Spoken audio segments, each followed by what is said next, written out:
Hey guys, welcome back to our channel. അപ്പോൾ ഞങ്ങൾക്കിന്ന് ഒത്തിരി സ്പെഷ്യലായിട്ടുള്ള ദിവസമാണ്. സങ്കടവും സന്തോഷവും എല്ലാം ഉള്ള ദിവസമാണ്. അങ്ങനെ ഞങ്ങൾ പപ്പയുടെ അടുത്തേക്ക് പോവുകയാണ്. കുറേ നാൾക്ക് ശേഷം കാത്തിരുന്നൊരു ദിവസമാണ് ഇന്ന്. നമ്മുടെ എൻ്റെ ഏഞ്ചോയുടെ ഫസ്റ്റ് ഫ്ലൈറ്റ് എക്സ്പീരിയൻസ് കൂടിയാണ്. നമ്മുടെ ലഗേജിന് ഒത്തിരി വെയിറ്റ് കൂടുതലായിരുന്നു. അതിൻ്റെ ടെൻഷനൊക്കെ ആയിരുന്നു ആദ്യമേ. അങ്ങനെ നമ്മളിതാ ഫസ്റ്റ് ഫ്ലൈറ്റ് ഇവിടുന്ന് മസ്കറ്റിലേക്ക് ഒരു 3.5 മണിക്കൂർ, അവിടെ ഒരു 1.5 മണിക്കൂറുണ്ട്. അവിടുന്ന് പിന്നെ ഒരു 1.5 മണിക്കൂർ ദോഹയിലേക്ക് പോകണം. ദോഹയിൽ നിന്ന് പിന്നെ ഒരു 4-5 മണിക്കൂറുണ്ട്.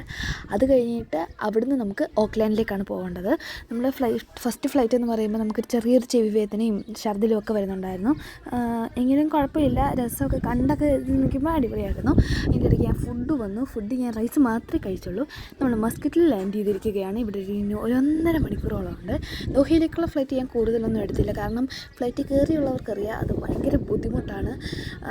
എങ്ങനെയോ ഒക്കെ കിടന്ന് ഉറങ്ങിയൊക്കെ നിന്നു. അങ്ങനെ ലാസ്റ്റ് ഞങ്ങൾ ന്യൂസിലാൻഡിലെത്തി. ന്യൂസിലാൻഡിലുള്ള വിശേഷങ്ങളായിട്ട് വരാം. Bye bye.